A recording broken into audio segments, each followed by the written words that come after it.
WNBA outlook is promising after record-setting year, although the league has a few challenges ahead. New York AP.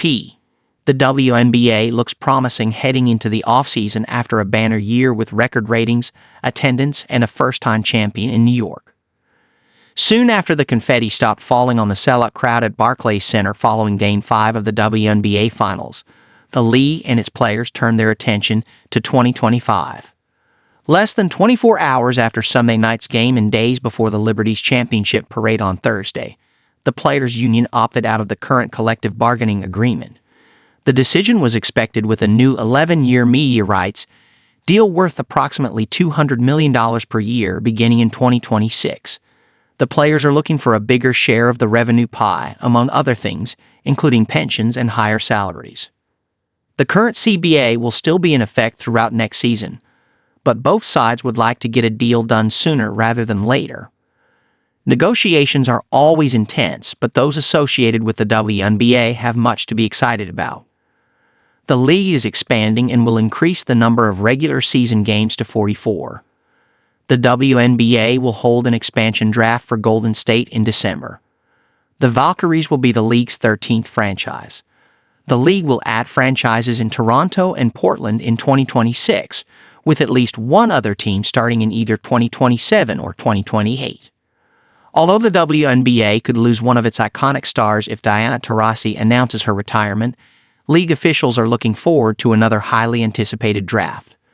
The draft lottery is next month. It will determine who gets the first pick and potentially Paige Gookers, who 21 years after Taurasi could become the next UConn guard to be selected no one.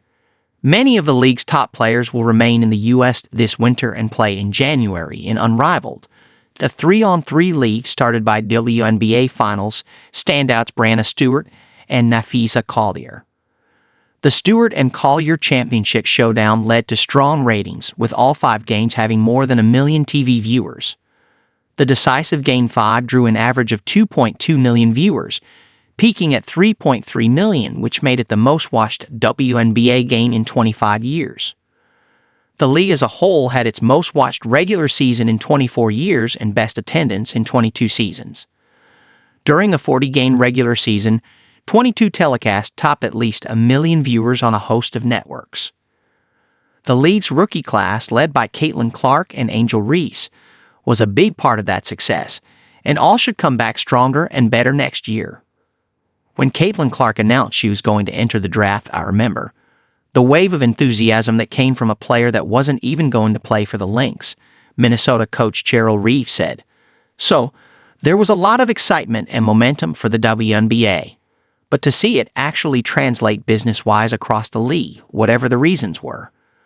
There's one really big reason and a lot of other little reasons why. And I think the movement that we're in now is exciting.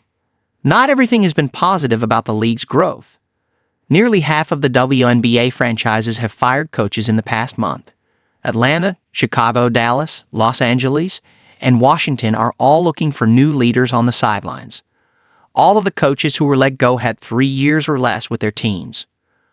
Off the court, players say they were targets of increasing online racial and homophobic threats, including one to Stewart and her wife during the WNBA Finals.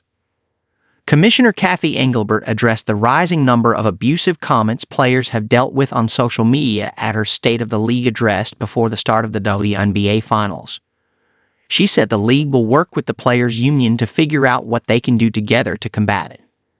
The online abuse and the CBA are 2 of the off-season issues the WNBA and its players must address, but they have arguably the strongest foundation since the league's launch to build on.